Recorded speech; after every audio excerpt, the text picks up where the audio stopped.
सीतापुर में किस घराने की बेटियां प्रतीक्षा श्रीवास्तव और प्रियांशी श्रीवास्तव का इन दिनों गायकी में जादू सिर चढ़कर बोल रहा है। रुलाना मुझको चाहोगे पर बर्बाद खुद को करोगे। अल्फाज भी बाकी है और प्यार भी खोएगा। प्रियांशी सलमान खान के show Indian pro music league में अपना जलवा बिखेर रही हैं। बैडमिंटन की अच्छी खिलाड़ी प्रियांशी ने कैसे संगीत को चुना, किससे मिली प्रेरणा और आज वाइस किड्स और लिटिल चैंप्स में चैंपियन किन मुसीबतों के बाद इंडियन प्रो म्यूजिक लीग तक पहुंची। बड़ी बहन प्रतीक्षा श्रीवास्तव ने कितनी उम्र में गायकी का जादू बिखेरना शुरू किया था। भारत की बेटी प्रियांशी श्रीवास्तव के जी टीवी पर प्रसारित होने वाले Indian pro music league show में हम सभी की सपोर्ट और वोट की जरूरत है।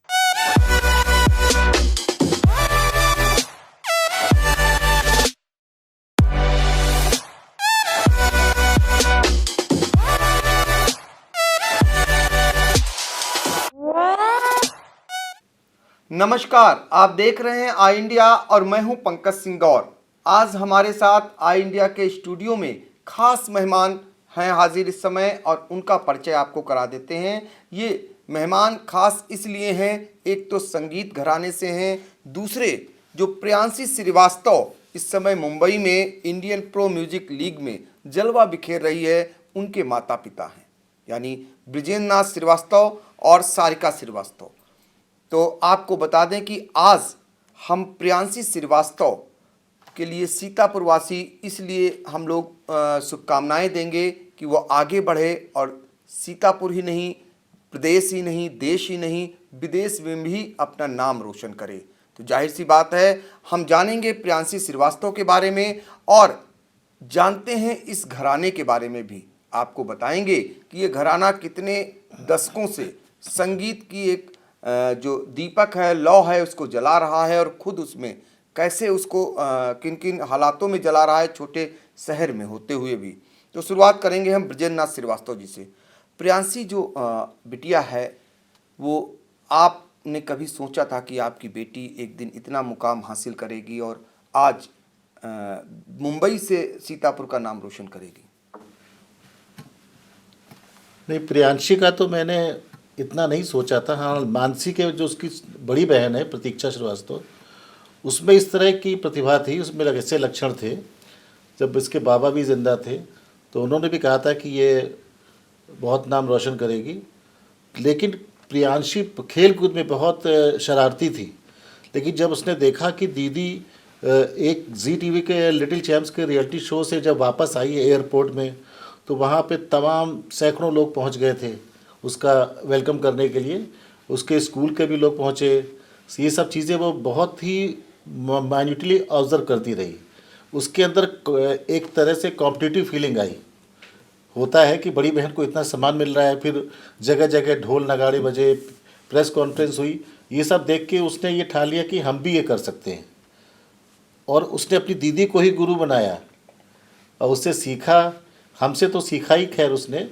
फिर जब हमने देखा कि ये काफ़ी कुछ कर सकती है तो मैंने इसको और भी जगह भेजा, सिखलाया और ट्रेनिंग दी। इस तरह से फिर ये इसका सफ़र 8 साल की उम्र से ही शुरू हो गया प्रियांशी का। 8 साल की उम्र में मनोज तिवारी जी का एक शो था नहले पे दहला, उसके लिए इसको डायरेक्ट उन्होंने वाइल्ड कार्ड एंट्री दी थी, सीधे मुंबई पहुंची थी। और चूँकि वो शो एक भोजपुरी गीतों का था तो इसकी ज़बान भोजपुरी तो नहीं थी, लेकिन मैंने जितने भी 6, 7, 8 भोजपुरी गीत इसको रटवा दिए थे, उसी में ही ये काफ़ी आगे तक बढ़ गई थी और टॉप 4 तक पहुंच गई थी। इस तरह से इसका सफ़र शुरू हुआ और फिर उसके बाद 2011 में ये लिटिल चैम्प्स में पहुंच गई थी। तो इतना लंबा सफ़र और बहुत ही कम उम्र से शुरू किया। बहुत कम तो ये उम्र से। कहते हैं कि कोई भी व्यक्ति अगर मन में कुछ भी ठान ले तो वो कोई चीज़ असंभव नहीं होती है। प्रियांशी ने करके वो दिखाया। प्रियांशी ने यही नहीं करके दिखाया, ये भी करके दिखाया। उसकी जो बड़ी बहन थी प्रतीक्षा श्रीवास्तव, जिसको सबने देखा था उससे पहले और उसका नाम चल रहा था, लेकिन कोई नहीं जानता था, उनके पिता भी नहीं जानते थे कि उनकी छोटी बिटिया आज इतना आगे निकल जाएगी। लेकिन उसने ठाना था और वो करके दिखा रही है। प्रियांशी की माँ सारिका श्रीवास्तव भी हमारे साथ हैं। ये जो दोनों बेटियां थीं, तो जाहिर तौर पर पिता ने बताया कि ये थोड़ी शरारती भी थी। लगता था, आपको लगता था कि आपकी छोटी बेटी शरारती है, नटखट है और वो बड़ी बेटी से भी ज़्यादा नाम कमा लेगी और आगे चलकर और आगे ऊंचाइयों तक जाएगी? हाँ, प्रियांशी शैतान तो बहुत है, अभी भी है। ऐसा नहीं है बड़ी हो गई तो कम हो गई उसकी शैतानी, अभी भी है। लेकिन एक बात बिल्कुल सही प्रियांशी के पापा ने बोली है कि उसके में म्यूज़िक इतना नहीं था जितना प्रतीक्षा में था, बट धीरे धीरे जब वो आगे बढ़ती गई और समझ उसकी अब जाके अच्छी हुई है म्यूज़िक को लेके। तो पहले तो था ग्लैमर देख के कोई भी बच्चा एकदम कहते ना कि कोई बच्चा कहता मैं पुलिस बनूंगा, मैं तो जज बनूंगा, मैं हेलीकॉप्टर उड़ाऊंगा, पायलट बनूंगा। तो वो एक उम्र थी उसकी बहुत कच्ची जिसमें वो कुछ डिसाइड नहीं कर पा रही थी। फिर उसको एकदम से बैडमिंटन का चढ़ा स्पोर्ट्स और बहुत अच्छा बैडमिंटन खेला उसने। बीबीडी में वो सीखती भी थी लखनऊ में। उसी बीच वॉइस इंडिया किड्स शो आया और पापा जिनके कह रहे हैं कि लगता नहीं था कि ये इतना आगे बढ़ जाएगी, बट ये उन्हीं का विश्वास था कि वो वॉइस इंडिया किड्स में भी फाइनलिस्ट बनी। क्योंकि मुझे लगता था कि इसका ड्रीम है बैडमिंटन खिलाना, तो इसको बैडमिंटन की तरफ लेके जाएं, तो मैंने पूरा टाइम उधर दिया। बट कहीं ना कहीं कहते हैं ना, जो रूट होती है उसको थोड़ा सा पानी और धूप देने की ज़रूरत होती है, तो वो अपने आप खिल सा जाता है। तो वो काम हुआ वॉइस इंडिया किड्स में जाके। वहाँ जाके उसने बहुत कुछ सीखा, बहुत एक्सपीरियंस किया। उसके बाद से उसने यू टर्न लिया और वाकई में दीदी को उसने अपने आइडियल बनाया हर चीज़ में। और आज वो कहती है कि हाँ, मतलब दीदी जिस मकाम पे है मुझे भी वहीं पहुँचना है। मेरी सिर्फ 2 बेटियां हैं जी कोई बेटा नहीं है। जी। और आप मुझे तो जानते हैं सब सीतापुर वासी, सभी लखनऊ के लोग, कि मैं एक टीचर हूँ और एक कलाकार भी हूँ। जितना करो उतना ही निकलता है। मेरा कोई एक्स्ट्रा मेरी कोई इनकम नहीं है। जब मैं नवोदय में था, नवोदय में म्यूज़िक टीचर था फैज़ाबाद में, वो भी रिज़ाइन करके फिर मैं अपना विद्यालय देख रहा हूँ सीतापुर का। लेकिन ये सारी परिस्थितियों में हम अकेले कुछ नहीं कर सकते थे। हम वैसे देखा जाए अंदरूनी तौर पे तो मैं तो घबरा रहा था कि मैं बच्चों को नहीं भेज सकता था इतनी दूर मुंबई में। लेकिन इनका दिल बहुत, इन्होंने ठान लिया था कि नहीं लेके जाना है और इन्होंने ही किया। ऑडिशन भी जब हुआ तो लाइन में लेके यही खड़ी हुई। देखिए माँ की पहली पाठशाला, कहते हैं कि पहली पाठशाला बच्चों की माँ होती है। और ये आप एज ए पिता माँ को सारा श्रेय दे रहे हैं, ये आपके लिए बहुत अच्छा है। और दूसरों के लिए भी जो ये शो देख रहे होंगे कि आप आई इंडिया के कैमरे पर पूरी तरीके से अपनी बेटियों को संवारने और सजाने में आज जो बेटियां नाम कमा रही हैं उसमें माँ की बहुत बड़ी भूमिका है।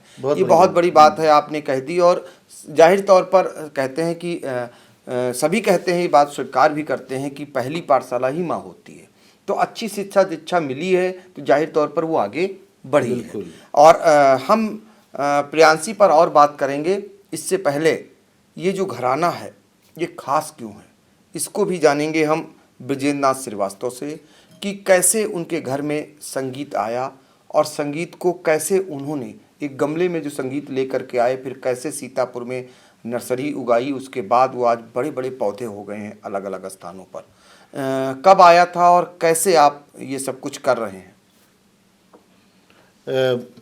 मेरे पिताजी जो है उनका जन्म ललितपुर में हुआ था और मेरे बाबा जो थे वहाँ के ज़मींदार थे खड़ेरा गांव के। तो ये ब्रिटिश पीरियड से पहले की बात है। उस समय कोई महामारी चली थी, बाबा हमारे ब्लाइंड हो गए थे। तो हमारी दादी ने मोर्चा संभाला था। उस समय बंदूक में बारूद भर के चलाई जाती थी। अक्सर डकैतों का भी सामना आमना हुआ करता था। म्यूज़िक से कोई नाता नहीं था हमारे ज़मींदार ख़ानदान में। ये हमारे पापा के अंदर दादी की तरफ से आया। तो उन्होंने झांसी में जाके बड़े बड़े उस्तादों से सीखा और वहाँ के इंटर कॉलेज में फंक्शन में सब में पापा हमारे भाग लेते थे। उसी समय शंभू महाराज जो बहुत बड़े नृत्य के सम्राट थे, उनसे भी उनका जान पहचान हुई, उनसे भी उन्होंने सीखा। ऐसे करके उन्होंने काफ़ी कुछ शास्त्रीय संगीत के बारे में जानकारी ली और उसको सीखा। फिर बांदा में जब हमारे पापा की शादी हुई तो वहाँ के उस समय के जो थे डीएम साहब, बहुत पुरानी बात है, वो उनका ट्रांसफ़र सीतापुर हुआ तो वो अपने साथ ही ले गए आए कि आप वहीं पे स्कूल अपना इस्टेब्लिश करिए, वहीं पे संगीत का प्रचार प्रसार करिए। उस समय सीतापुर में कुछ था ही नहीं, एकमात्र ये संगीत विद्यालय यहाँ पे खुला था, बापू बालक विद्यालय के किसी एक कमरे में, और बहुत ही कठिन परिस्थितियों में मम्मी पापा ने इसको शुरू किया है। और करते करते आज ये है कि उनकी मेहनत है कि इतना बड़ा विद्यालय जेल रोड में बना हुआ है। तो अब मेरा ये फ़र्ज़ बनता है कि उसको मैं अच्छे से संचालित करता रहूँ। उसके लिए मुझे सीतापुर वालों का सहयोग भी मिल रहा है, अन्नपूर्णा का सहयोग मिल रहा है, आपका सहयोग मिल रहा है, बहुत कई लोग का सहयोग मिल रहा है, जिसके लिए हम बहुत शुक्रिया अदा करते हैं उनको। और अब ये पोजीशन है कि हमारे विद्यालय में स्नातकोत्तर, यानी अगर आप म्यूज़िक से एमए करना चाहते हैं तो वहाँ तक की हमारे यहाँ शिक्षा और परीक्षा दोनों का प्रबंध है। इसी जगह पे सीतापुर में मेरे विद्यालय में रिटन एग्जामिनेशन होगा, यही प्रैक्टिकल होगा, कहीं जाने की ज़रूरत नहीं है, और यहीं से आपको सर्टिफिकेट मिलेगा। ये शायद बहुत कम लोग जानते हैं, लेकिन ये व्यवस्था है और पिछले 20 साल से चल रही है। इसका हमने एडवर्टीज़मेंट इसलिए नहीं किया कि हम भी बिज़ी रहे, बच्चों में बिज़ी रहे, लखनऊ में भी हम करते हैं, हमारे बहुत सारी चीज़ें हैं, तो इस तरह से। लेकिन ये सीतापुर के लिए बड़े गौरव की बात है कि संगीत की जो शिक्षा है स्नातकोत्तर तक की, वो हमारी सीतापुर में ही अवेलेबल है। और जो लोग नहीं जानते हैं तो वो इस बात की जानकारी मैं उनसे शेयर कर रहा हूँ आज इस चैनल के माध्यम से। यानी मतलब सीतापुर में संगीत महाविद्यालय जो जेल रोड पर स्थित है, वो ऐसा पहला विद्यालय है छोटे शहर के लिए जहां पर स्नातकोत्तर की संगीत की जो शिक्षा दी जाती है। ये आपने बताया। ब्रजेंद्र नाथ श्रीवास्तव जो अपने पापा का जिक्र कर रहे थे, वो कैलाश नाथ श्रीवास्तव यानी प्रियांशी के बाबा हुए, और वो करीब 40 साल लगभग हो रहे होंगे सीतापुर आए हुए उनको लगभग। वो 1952 में आए थे। ओह, 1953 में आए थे। 52 में तो विद्यालय स्थापित हो गया था बांदा में, फिर वो यहाँ ट्रांसफ़र करके लेके आए थे। तो वो 53 से उन्होंने यहाँ पे विद्यालय, हमारा समझिए 70 साल से ऊपर हो गया। बहुत बड़ा मतलब एक 70 साल यानी 7 दशक, जैसे आज़ादी का हम लोग जश्न मनाते हैं। आप सोच सकते हैं कि संगीत महाविद्यालय कितने साल पहले सीतापुर आ गया होगा और कितने बच्चे यहाँ से सीख करके और कहाँ कहाँ पहुँच गए होंगे। जाहिर सी बात है कि संगीत के क्षेत्र में एक बड़ा योगदान आपके घराने का, आपके परिवार का, जिसको आज भी आप चला रहे हैं, ये और भी उससे बड़ी बात है। जहाँ बिटिया मुंबई में इतने बड़े शो में अपनी भागीदारी निभा रही है और हम लोग उम्मीद कर रहे हैं कि वो विश्व के पटल पर एक दिन चमके, वहाँ आज भी सीतापुर में आप वो संगीत महाविद्यालय को चला रहे हैं, ये और भी बड़ी बात है। हम जानेंगे सारिका श्रीवास्तव जी से कि आपने बताया कि बिटिया के बारे में, जो दूसरी बड़ी बेटी है आपकी प्रतीक्षा, उसमें जो आपने सपने देखे थे, उसने कहाँ तक सफ़र किया और अब आगे उसका क्या एम है, क्या करेगी वो? देखिए, सपने देखने की जो बात है वो थोड़ा सा मेरी सोच अलग है कि ज़रूरी नहीं कि हम अपने सपनों को अपने बच्चों में जिएं, क्योंकि हर एक का अपना सपना होता है। तो जहाँ तक कोशिश रहती है कि जो बच्चों का सपना है उनके साथ हम जिएं और उनके सपनों को पूरा करें। बहुत बड़ी बात, एक अभिभावक के तौर पर, एक माता के तौर पर इतनी बड़ी बात कह दी है। ये दूसरों के लिए संदेश भी है जो आपके सामने आपने बताया। हम ये जानना चाहेंगे कि अब जो प्रियांशी है, ये इंडियन प्रो म्यूज़िक लीग है, इसमें वो लोगों से भी अपील कर रही है सपोर्ट के लिए जी। तो आप सीतापुर वासी, लखनऊ वासी, उत्तर प्रदेश वासियों या देशवासियों से, चूँकि आपका कहना है कि आपकी बेटी विश्व स्तर पर भी चमकेगी एक दिन, अगर आप लोगों की शुभकामनाएं रहीं, तो क्या अपेक्षा करेंगे आप? देखिए, ये प्रोग्राम जो है ये एक अलग तरह का है। इंडियन प्रो म्यूज़िक लीग ये 165 देशों में देखा जा रहा है इस समय, और इसमें तमाम सेलिब्रिटीज़ हैं, अभी और भी आएंगे, और मेन तो सलमान खान साहब हैं ही, इसको पूरा उनका पूरा हाथ है इसमें। तो ये बहुत ही स्पेशल प्रोग्राम है और ये बहुत आगे बहुत ही अच्छा होता जा रहा है। मई तक चलेगा, आप लोग बहुत इन्जॉय करेंगे। इसमें प्रियांशी का बहुत खास रोल है। वो एक कंटेस्टेंट नहीं है, उसको एक सेलिब्रिटी के तौर पे लिया गया है। बहुत बड़ी बात है कि ऑल ओवर इंडिया से सिर्फ 6 बच्चों को लिया गया है, जिसमें हमारी बिटिया ऑल ओवर इंडिया से 6 बच्चों में एक वो भी प्रतिभागी है, लेकिन वो एज ए कंटेस्टेंट नहीं है, इस समय वो सेलिब्रिटी के तौर पे है। ये चीज़ वहाँ पे बहुत अच्छी रखी गई है, और आगे जाके शो किस तरह का टर्न लेगा ये नहीं कह सकते हैं, ये तो चैनल की बात है।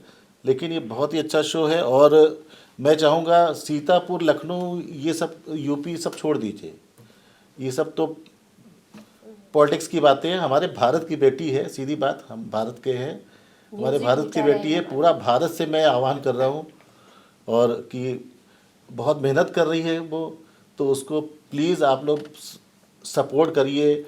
एक छोटा सा नंबर है 9930000323, इस पे सिर्फ आपको एक मिस्ड कॉल देनी है।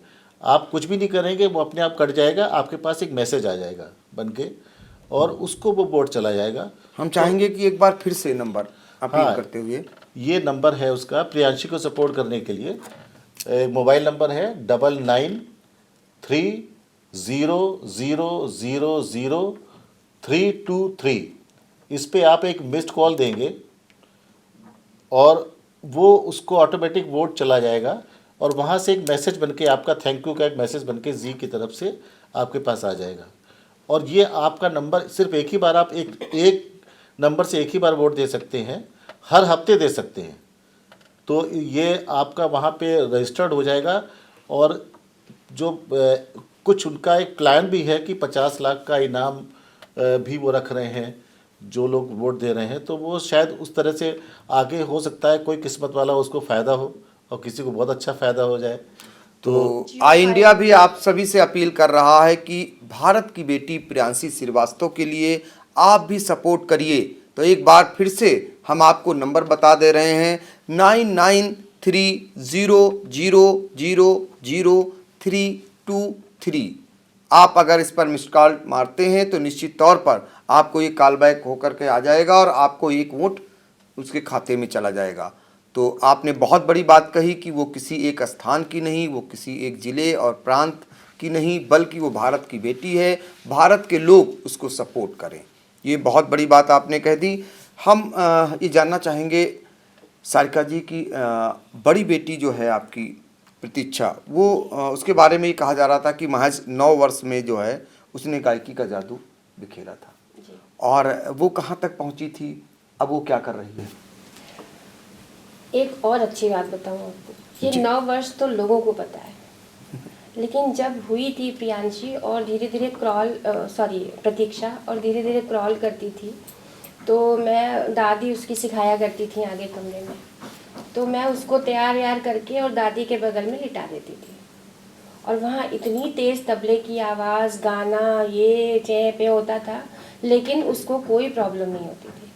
और उसका रिज़ल्ट ये निकला कि शायद वो आई थिंक 3 साल की रही होगी और 3 साल की एज में उसने तबला बजाना शुरू किया था।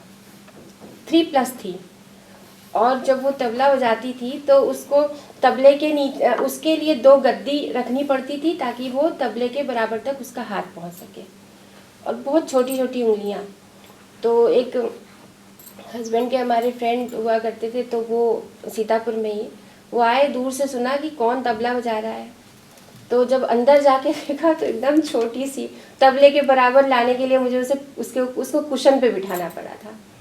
तो ये उसमें मतलब मुझे लगता है कि ब्लड में तो है ही है, बट एक संस्कार है उसमें ये म्यूज़िक का, जो उसको अपने दादी बाबा, क्योंकि उस समय पापा इनके नवोदय विद्यालय में थे, तो ये शुरू से संस्कार उसमें पड़े प्रतीक्षा में, जो आज तक है उसमें। और क्लासिकल बहुत अच्छा है उसका, जो कि मुझे याद है कि लिटिल चैम्प्स में जाने से पहले उसने फिल्मी गाना गाया ही नहीं था, क्योंकि पापा मतलब प्रतीक्षा के बाबा वो हमेशा राग ही सिखाया करते थे, घर में भी क्लासिकल का माहौल तो हमेशा, और उसने पार्टिसिपेट भी किया है तो क्लासिकल में किया, क्लासिकल में उसने बहुत प्राइजेस लिए। और कौन सा था वो, उत्तर प्रदेश जो प्रादेशिक प्रतियोगिता होती है, पापा संगीत नाटक प्रतियोगिता एक होती है, उसमें उसने फर्स्ट प्राइज ली थी और उसके बाद ही उसका सिलेक्शन लिटिल चैम्प्स में हुआ।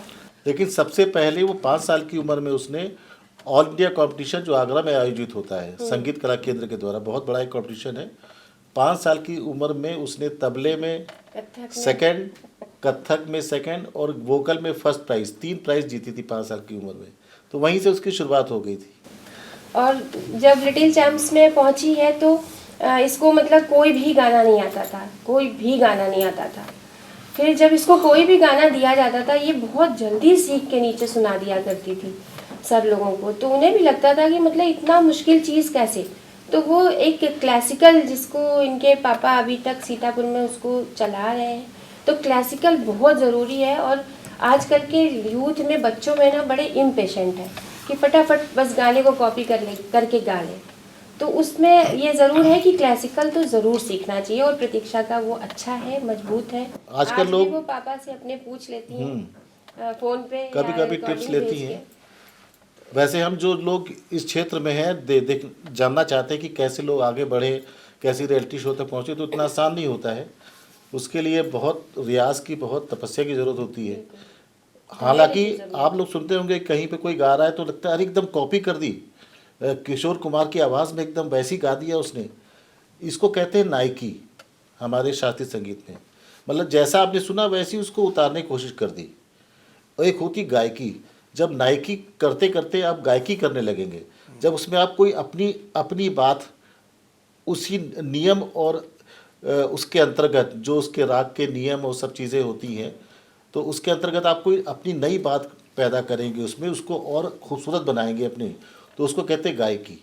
तो मैंने जो है बच्चों को नायकी से गायकी सिखाई है कि आप इसमें इसको और कितना खूबसूरत बना सकते हैं अपनी तरफ से। तो इस तरह की चीज़ें जो हैं जब बच्चों में आने लगती हैं तब उनको फिर कोई रोक नहीं सकता है। फिर वो पहली सीढ़ी दूसरी सीढ़ी पे चलते चले जाते हैं। फिर उनको समझ में आता है कि हमें इसमें अब और क्या करना है और कितनी मेहनत करनी है, तब उनका सफ़र शुरू होता है। एक चीज़ बोलूँगी कि 18 इयर्स कंप्लीट किया था प्रतीक्षा ने, तो उस समय तब मैंने उसको मुंबई छोड़ा था, मुंबई में। लेकिन आजकल जो एक ट्रेंड चल पड़ा है वही नायकी और गायकी वाली बात, कि लोग अच्छा गा के किसी को कॉपी करके चाहते हैं कि बस दुनिया जीत ले, है ना, मुंबई पहुंच जाए वहाँ सब कुछ है, बट एक्चुअली वहाँ पे समंदर है और उसमें आप कब डूब जाओगे आपको पता नहीं चलेगा अगर ये आपको सीख है, तैरना नहीं ये माँ की एक सीख है। ये गलत फहमी में कोई ना रहे कि अगर वो जाता है बड़े शहर में और वो अपनी लाइन से हटता है तो कब वो उसका ब्रेकअप हो जाए ये कहा नहीं जा सकता है। और आपने बहुत बड़ी बात कह दी कि वो समंदर है, कब वो डूब जाए पता नहीं चलेगा। हाँ, अगर आप ईमानदारी से आप अपनी उस पर कायम रहते हैं तो सफलता आपको कदम चूमेगी। जी, आप कुछ कहना चाह रहे थे? ये हम कह, जैसे कि आज हम यहाँ बैठे हैं बहुत फ्री होके, टाइम की कोई पाबंदी नहीं है, तो मैं फिर कुछ चीज़ें ऐसी बताना चाह रहा हूँ। बिल्कुल। कि प्रतीक्षा जब 18, हम तो नहीं तैयार थे, हम अंदर से बिल्कुल तैयार नहीं थे क्योंकि शो नहीं कर रहे थे, तो अभी भी क्योंकि नहीं तैयार मर्द हैं थोड़ा ऐसा कैसे, लेकिन अंदर से धक धक मतलब बिल्कुल भी तैयारी थी कि कैसे इसको मुंबई छोड़ दिया जाए। ये लेके गई थी, वहाँ कुछ दिन रही, इनको सेट करके सब करा के ब्रोकर से बात करके कमरा दिला के आई थी। तो जब तक रात में बात नहीं हो जाती थी उससे, तब तक हम सो नहीं पाते थे। ऐसे महीनों चला और उस लड़की ने जो वहाँ पे जो तकलीफ़ें झेली वो मुझे अभी कुछ महीने पहले ही पता चली कि वो स्टूडियो में जिसको टाइम दिया जाता था वो स्टूडियो टाइम से पहुँच जाती थी और 2-2 घंटे लोग लेट आते थे जिन्होंने बुलाया है, और वो स्टूडियो के बाहर 2-2 घंटे वेट करती रहती थी। एक बार तो ऐसा हुआ कि 4 घंटे तक सड़क पे खड़ी रही धूप में। एक वाकया बताती हूँ मैं। और इस तरह से मतलब बहुत, और वहाँ मुंबई की लाइफ जो है वो 2 बजे तक ख़त्म हो जाती है, थोड़ा शांत होता है मुंबई, 5 बजे फिर सब शुरू हो जाता है। 3 घंटे के लिए थोड़ा सोता है मुंबई, सोता क्या है बस सन्नाटा रहता है। 2 बजे 2:30 बजे रिकॉर्डिंग ख़त्म होती है, वो लड़की वहीं स्टूडियो के बाहर ताला लग जाता है, स्टूडियो के बाहर बेंच में वो पूरी रात बिताती है, और सुबह होने के बाद जैसे ही उजेला होता है तब वो ऑटो पकड़ के घर जाती है। ये मुझे अभी कुछ महीने पता चला, इतना उसने स्ट्रगल किया है, तब जाके ये इस पोजीशन में है कि वो मेरी बिटिया प्रतीक्षा कम से कम 3-4 फिल्मों में प्लेबैक कर चुकी है। क्योंकि कोरोना काल आ गया था तो वो सारी चीज़ें, शूट रुक गया, सब चीज़ें रुक गई, पूरा विश्व शांत हो गया। तो ये छोटा मोटा इंडस्ट्री है, यहाँ भी सब कुछ शांत हो गया था, तो वो सारी शूटिंग रुक गई, पॉज लग गया। फिर अब उसको फिर से वो चीज़ें आगे धीरे धीरे बढ़ रही हैं।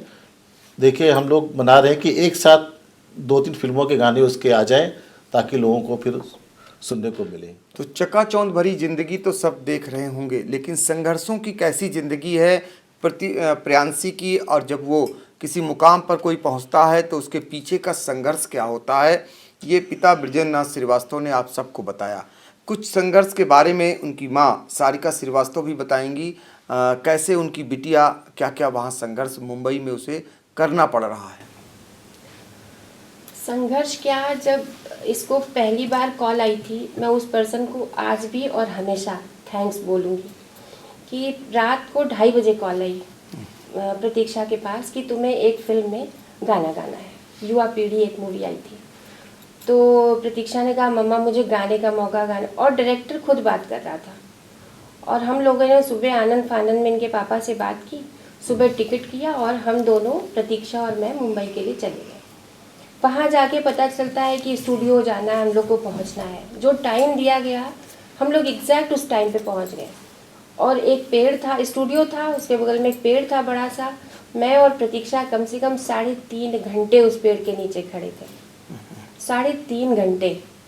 और शायद मैंने फ़ोन करके इनको बताया भी था पापा को, प्रतीक्षा के, तो ये इनको गुस्सा भी आई थी लेकिन 3.5 घंटे खड़े होने के बाद वो फिल्म का डायरेक्टर आया, गाना रिकॉर्ड हुआ, एक शब्द को लेके म्यूजिक डायरेक्टर और डायरेक्टर में ठन गई, और जिसकी वजह से वो गाना रिलीज नहीं हुआ।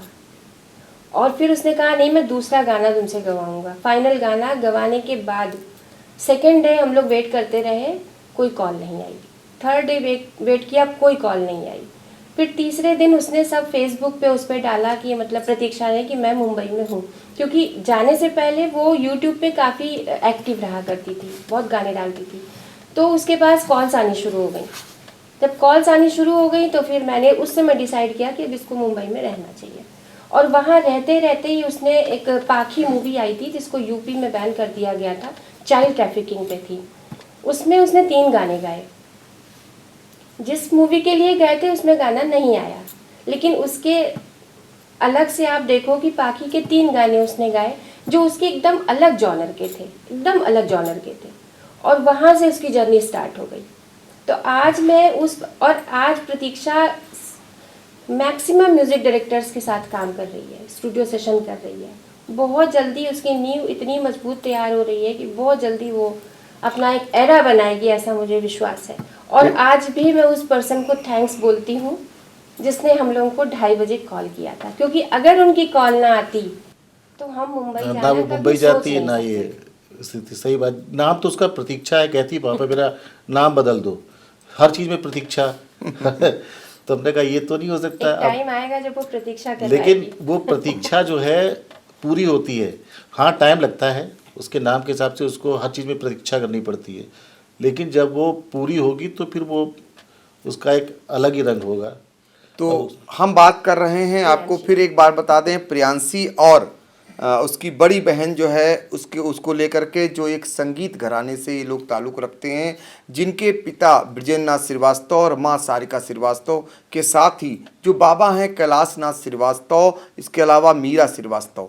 ये ऐसा परिवार है जो आज संगीत की अलग जगह रहा है आज भी, और आज बेटियां देश में अपने गानों से, अपने हुनर से नाम रोशन कर रही हैं। तो उन्हीं को लेकर के हम आपके सामने उनके माता पिता को उनके संघर्षों के बारे में और उनके लक्ष्यों के बारे में सब कुछ बता रहे थे। कैसे उनकी बिटिया कमाल कर रही है, कितने सालों से उन्होंने शुरुआत की थी और आज कितनी जल्दी इतना बड़ा मुकाम हासिल कर लिया है। क्योंकि ये ऐसी चीज़ें हैं जो दूसरों के लिए भी प्रेरणादायक बनती हैं। जैसे कि आपने शुरुआत ही यही किया कि जो प्रियांशी है वो प्रतीक्षा को देखकर आज वो यहाँ तक पहुँची है।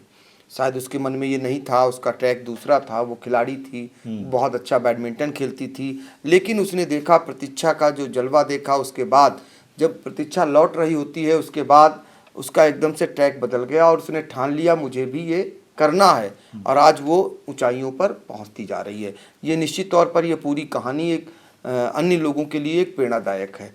हम आखिर में चलेंगे और जानेंगे कि जो संगीत घराने से आप लोग ताल्लुक़ रखते हैं, अब प्रियांशी और आपकी बेटी प्रतीक्षा आज इतना बड़ा मुकाम हासिल कर रही है। खासकर प्रियांशी जो है, उसका जो शो सलमान खान का शो है इंडियन प्रो म्यूज़िक लीग, उसमें अपना जलवा बिखेर रही है।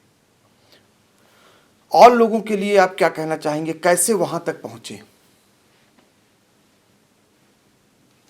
अगर मन में रखें? नहीं, ऐसा है, प्रतिभाएं हैं हमारे यहाँ, प्रतिभाओं की कमी नहीं है। हम तो फेसबुक पर सब में देखते रहते हैं, एक से एक प्रतिभाएं हैं। लेकिन होता है कि ये चीज़ जो है मेहनत के साथ साथ एक अगर मुकद्दर भी अच्छा है तो दोनों मिलके उसको आगे बढ़ाते रहते हैं। और सिर्फ मेहनत ही मेहनत बहुत लोग करते हैं, तो कहीं कहीं मुकद्दर साथ नहीं देता है, ये भी है। अच्छा, ये प्रतीक्षा प्रियांशी की तो म्यूजिकल बैकग्राउंड थी, तो इनको बाय बर्थ मिला। बाबा और दादी का आशीर्वाद ही इनके लिए काफ़ी था। आज भी उनका आशीर्वाद ही है कि जो बच्चे इतना कर पा रहे हैं। तो अगर जो लोग इसमें बढ़ना चाहते हैं, जो भी चीज़ें हैं, तो उनको एक टारगेट से फिक्स करना पड़ेगा। आप हर चीज़ एक साथ नहीं कर सकते कि हम ये भी कर लें, वो भी कर लें, हम कंप्यूटर भी कर लें, सब कर लें। ये जो चीज़ है स्वर, इसके पहले ई लग जाता है, ईश्वर। बहुत ईश्वर से ही स्वर बना है और स्वर से ही ईश्वर बना है। इस तरह की चीज़ है, ये गॉड गिफ्टेड चीज़ है, भगवान की देन होती है। अगर किसी के अंदर है तो उसको सारी चीज़ों से दिमाग हटा के उसी चीज़ पे कंसंट्रेट करना पड़ेगा और किसी कहीं सही जगह तालीम लेनी पड़ेगी, विधिवत। ये नहीं कि एकदम से भूचाल आया कि हमको कुछ करना है, महीना 2 महीना 3 महीने के बाद ठंडे पड़ गए, फिर कुछ और करने लगे। एकदम से मंच नहीं मिलता है, मिल जाता है मंच, लेकिन मैंने वही कहा ना, नायकी और गायकी। आपने कॉपी कर ली, किसी का गाना गा दिया, कॉपी कर दी, लोगों ने ताली बजा दी, आपको पुरस्कार मिल गया, तो आप समझ लगे कि हम कलाकार हो गए। ऐसा नहीं है, संगीत के बारे में जानना पड़ता है। तो प्रैक्टिकल से पहले आप संगीत को पढ़िए। कि जो लोग आते हैं कि सर हमको सीखना है, हमको संगीत सीखना है, हमने कहा संगीत में क्या सीखना है? हमको गाना सीखना है। हमने कहा यहाँ शास्त्रीय संगीत सिखाया जाता है। तो कहते हैं ये क्या होता है? तो हमने कहा इसके बारे में आप पढ़ के आइए। जब आपको वो चीज़ पता चलेगी कि ये क्या होता है, तब पता चलेगा इसमें किस तरह से मेहनत करनी है, स्टेप बाय स्टेप क्या क्या करना है। हम भी कंप्लीट नहीं है, हम तो शिक्षक हैं। अगर कंप्लीट होते तो हम भी मुंबई में होते, लेकिन हम अब शिक्षक हैं। तो एक ये है कि अनुभव के आधार पे हम सही राय दे सकते हैं। तो ये था कि जो बच्चे इसमें पढ़ना चाहते हैं तो क्लासिकल को स्ट्रॉन्ग करें। शिक्षक हमेशा शिक्षक ही रहेगा। न जाने कितने आपके जो बच्चे हैं वो आज कितने मुकाम पे पहुँचे, वो सब आप ही से होके गए हैं। और शिक्षक का दर्जा जो है, गुरु का दर्जा माँ बाप से भी बड़ा होता है, ये मैं आपको बता दूं। और उसका तो वर्णन भी है, गुरु गोविंद उखड़े, तो वो उसको आप कम ना किए, वो बहुत बड़ी चीज़ है। ये प्रियांशी और जो प्रतीक्षा, उनकी माँ, चूँकि ये लाडली हैं दोनों बेटियां और अभी उम्र भी इतनी नहीं है दोनों की, एक माँ को कितनी कमी खलती है।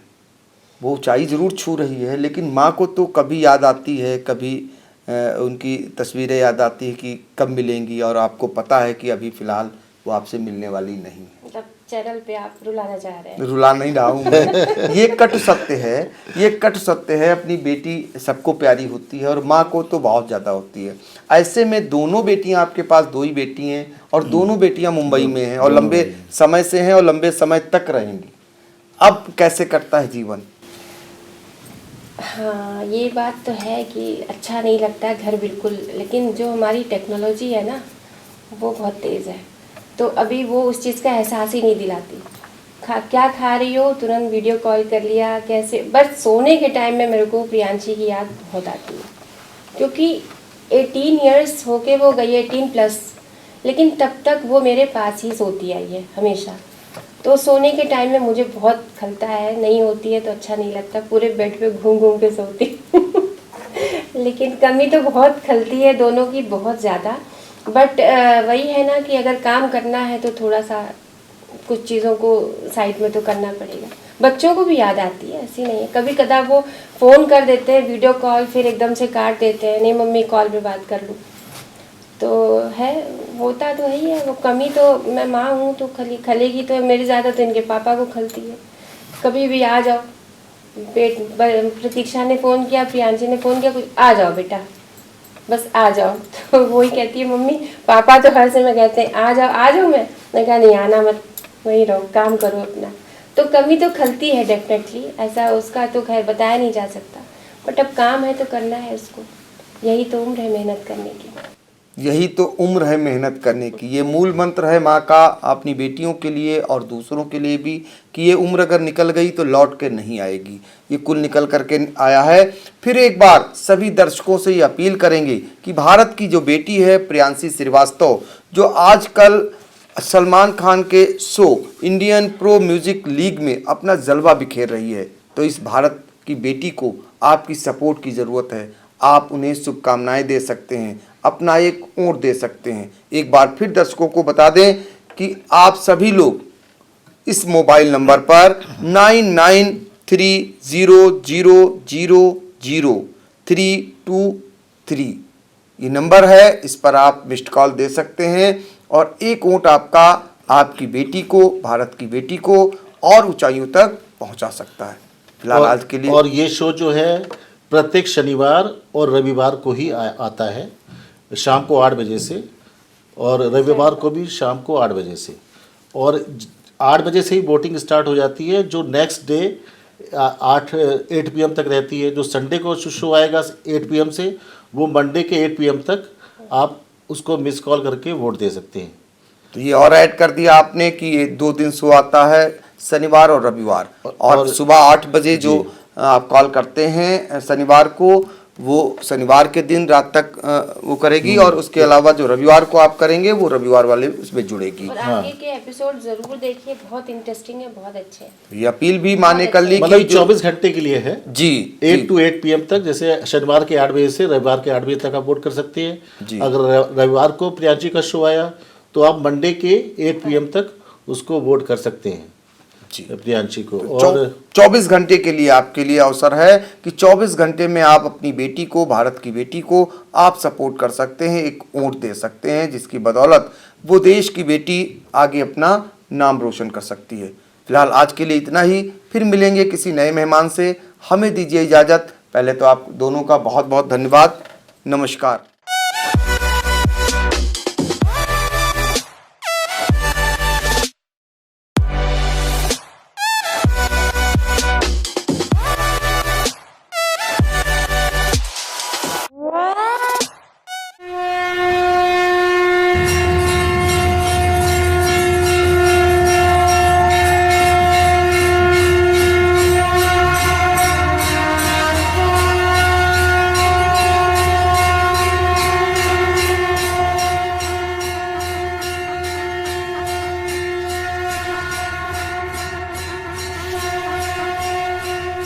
स्टूडियो आईएएस लखनऊ में ही सिविल सेवा की तैयारी के लिए एक बेस्ट फैकल्टी के साथ एक मॉडर्न कैंपस उपलब्ध करा रहा है।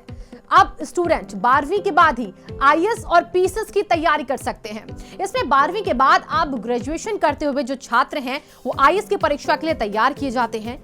अगर आप ग्रेजुएशन कर चुके हैं तो आप हमारे स्पेशल बैच में आईएएस और पीसीएस की तैयारी कर सकते हैं। स्टूडियो आईएएस स्टूडेंट के रहने और खाने की व्यवस्था भी उपलब्ध कराता है, जिससे वो अपना पूरा समय सिर्फ पढ़ने के लिए यूज कर सके। अधिक जानकारी के लिए आप कॉल करें 9517171733 पर। खबर आपकी, नजर हमारी। देखते रहिए आई इंडिया।